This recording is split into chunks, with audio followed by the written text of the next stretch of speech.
Gusto ko maalis tayo dito parang mga naka 45 degree ah. Pero di ako magla-lunch di sa atin eh. Oo, ano mo lang.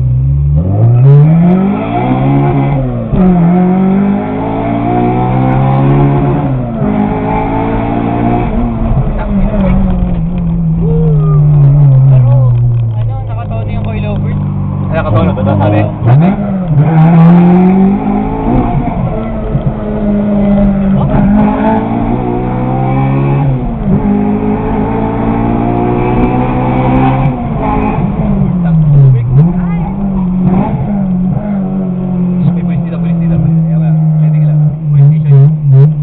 Pero tuling, grabe. Saan U-turn pala? May pulis sa ilalim. Ano ko na, may pulis sa kabila. Baka paano. Huwag ka na magpakahalata dahil maingay. Saan, ano? Sa ilalim actually. Ilalim. Sa ilalim, oo. Ang problema, madadaanan natin yung pulis.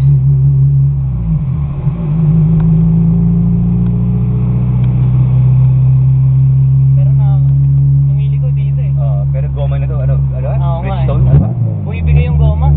Oo, naramdaman ko rin kanina. Pero tangina mo, sira ulo ko talaga magdala. Ingat ka. Pasahero, ganyan din ako sa'yo. Ano no? Ganyan din ako sa'yo. Ulul, tama na. Hindi naman ako gutangin na. Tuloy-tuloy ang puta. Kahit walang lubak-lubak yun. Sabagay. Kaya na suspension eh, no? Oo, kahit. Tsaka binubuhat. Oo. Lagi huwag ka na magpipulis ka. Sabihan mo na lang ako dito. Hindi, huwag dyan. Meron lang. Huwag ka na muna hubak. Sige, dito. Nahirap na. Baka makahasil ba tayo? Pero wala siya. Sino nagtono ng suspension? Si Donald. Sino? Ano, coilover specialist. Ay, okay. Ayun, pulis. Cruising ka lang sa tapat niya. Kasi maingay eh. Tako attention eh.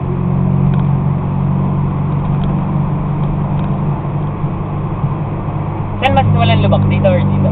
Fast lane. Dito actually. Parang dito na dito. Oh, yeah. Ito lane na. Kala ko na dito. Ito. Wag. May pulis pagkalit na rin. Loko ka talaga.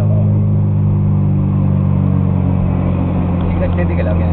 After na nung second stoplight. Yun. After na yung sumired din. Kasi dito rinig ka pa eh. Pero grabe. Bolt-on lang ba yung ganitong K24 sa kanya? O may mga... Naka-valve, tsaka cams. Hindi, ibig sabihin ko yung makina itself, bolt-on lang o may mga... dito. Okay. So wala ka nang parang Ay, kailangan naka-go ba dito? Ha? Naka-go? Yes.